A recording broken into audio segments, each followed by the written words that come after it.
When the Xbox Series X first launched, it was touted as the ultimate powerful console as opposed to the PlayStation 5, which of course was also very powerful, but not quite as powerful as the Series X.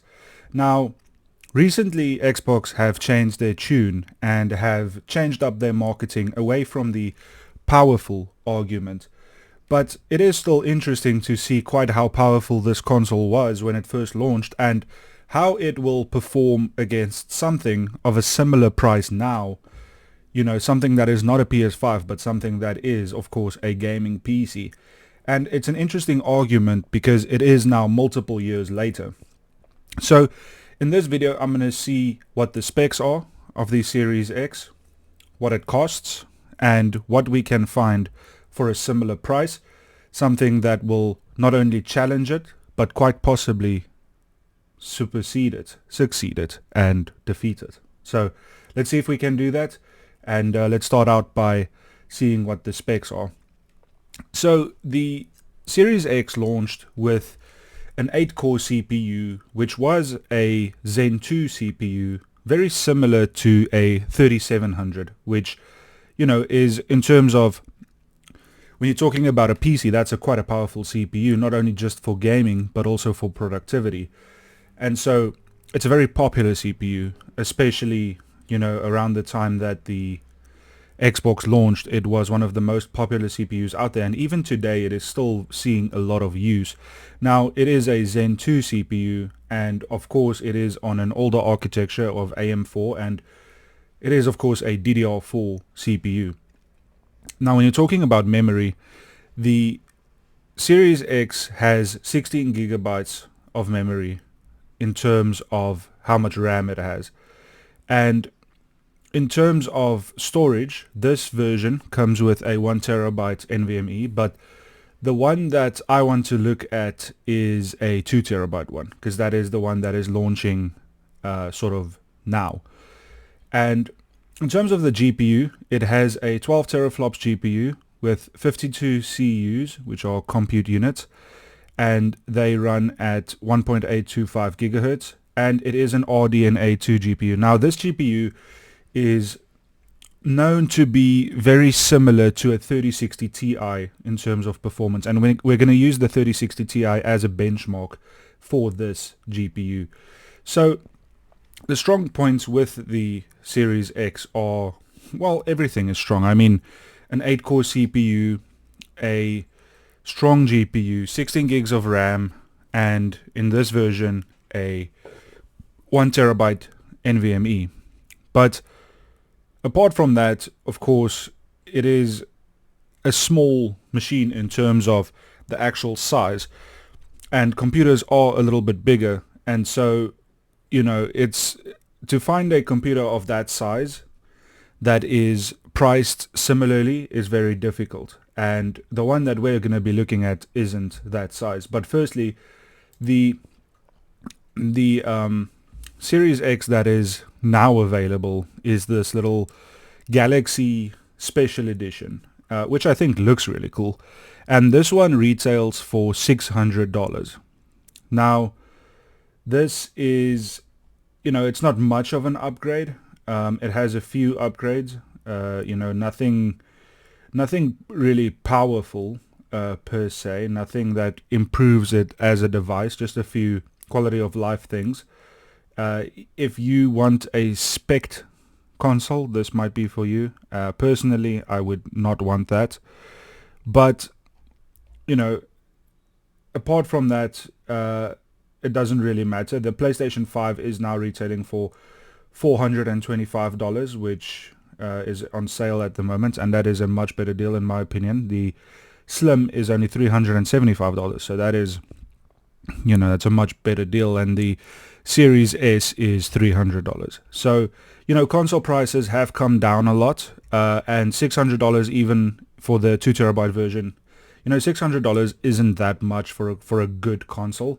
So let's see in terms of PC what I could find. So I found this MXZ gaming PC computer. Ryzen 5 3600, so it's the same architecture, but this is a 6-core chip. A RX 6750 GRE, so a slight upgrade in the GPU department there when you're talking about the 3060 Ti. 16 gigs of DDR4 RAM, a 512 NVMe, so a big downgrade in terms of storage size. A A320 motherboard, so not the best motherboard in the world. 6 RGB fans and Windows 11. So the main points here is of course the 3600, which is a great gaming desktop CPU, but it isn't quite up to a 8-core, 3700-ish CPU. And the RX 6750 GRE is a better graphics card than a 3060 Ti, but not by much. 16 gigs of DDR4 RAM at 3200 MHz, that's more or less the same as what the Series X has. An A320 motherboard, that's a little bit not the best board in the world. I have used this board. It's a fine budget board. It does the job. And the power supply is a 450 watts 80 plus power supply. I don't know which brand. This comes with I'm not sure if it comes with Wi-Fi.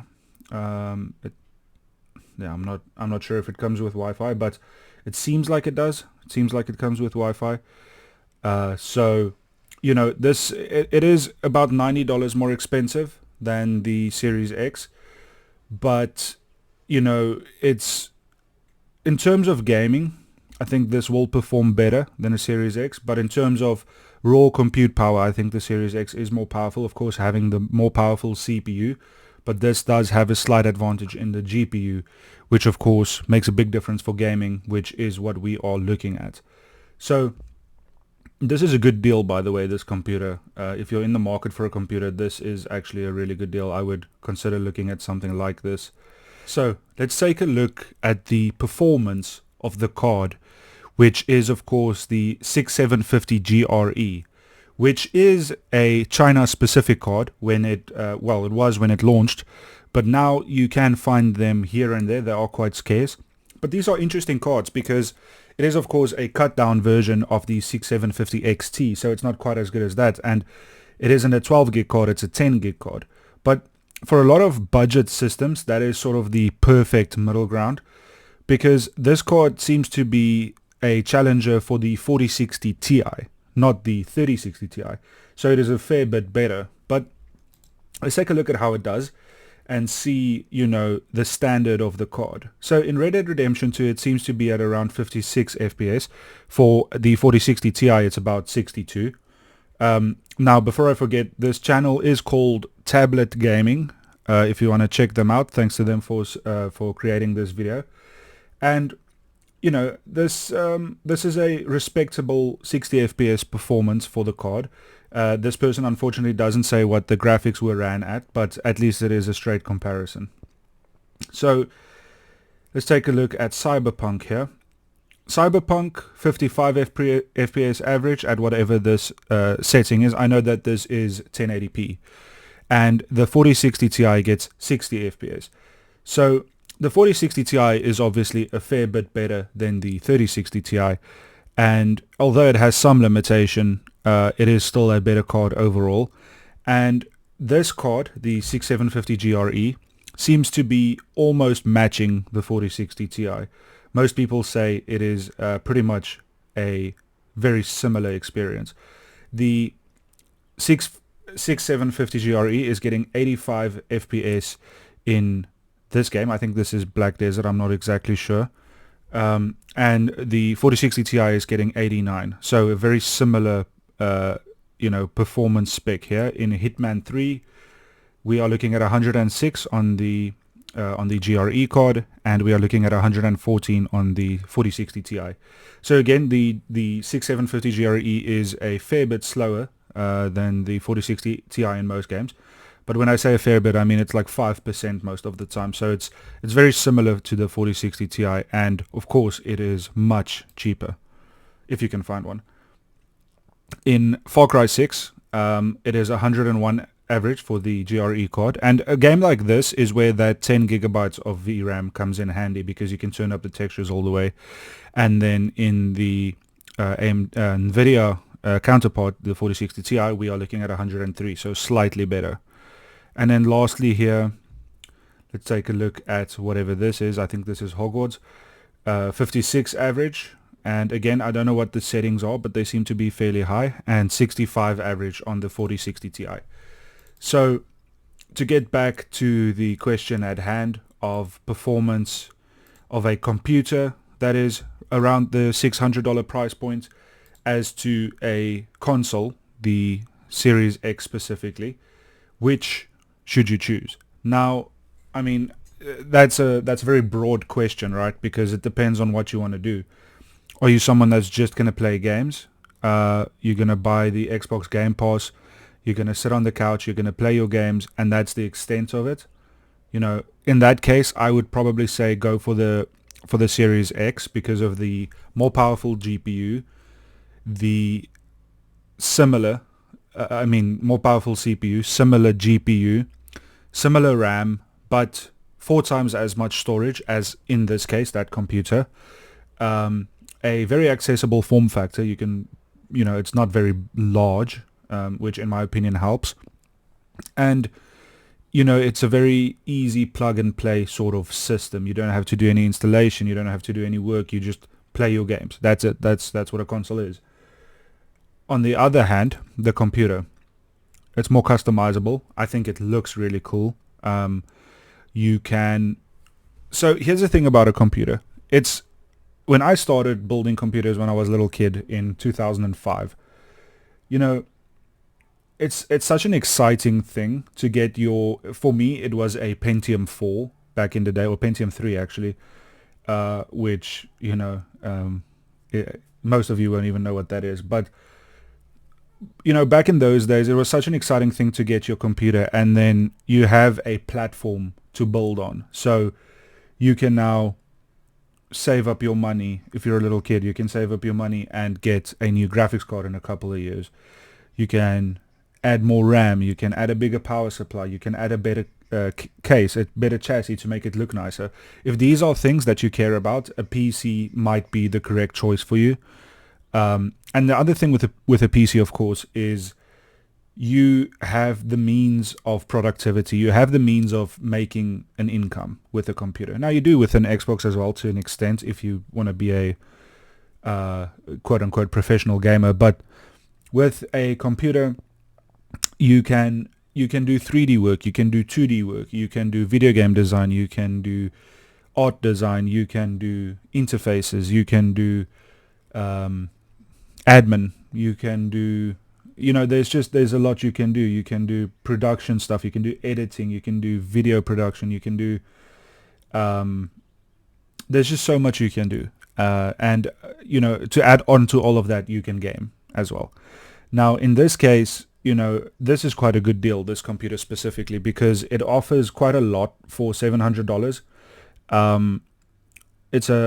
It's a cut down version of the graphics card, but it does still have 10 gigs of VRAM. It's not an 8-core CPU, it's only a 6-core CPU, but with the NVMe drive, it'll feel fine. It'll run okay. 16 gigs RAM is enough, even for light production. So there's very little that you can't do with this computer. And, if the question is, should you buy a computer instead of a console, I think the answer is based on the question you need to ask yourself. What do you want to do with it? If it's only gaming, get the console. It's probably a better choice. If it's gaming plus this and that and that and that, the value is better on a computer because you can do so much more with it. And so if it were me, I would probably get the computer, even though I have a stronger computer than this. I would still get the computer because I would put it downstairs and use it as a console. But when it comes time to watch a movie, I can do it. I'm sure you could do that on Xbox as well. But if I have to stream a soccer game, or if I have to, I don't know, you also have to consider peripherals. Of course, you get a controller with an Xbox, which you don't get with a computer. You have to buy a wireless keyboard and mouse, and that can be expensive. But for this argument, I'm purely looking at the computer itself and the Xbox itself. And, you know, this is quite a good deal. I think the Series X is still very powerful, but I do also think the next generation is getting closer, so that's also something to think about. So let me stop dragging on the video. For me, it would be the computer, but I can definitely see the merit in the Xbox as well. And the Series X is still a very powerful machine. So, yeah, that's going to be about it for the video. Thanks for watching, and I'll see you in the next one. Cheers.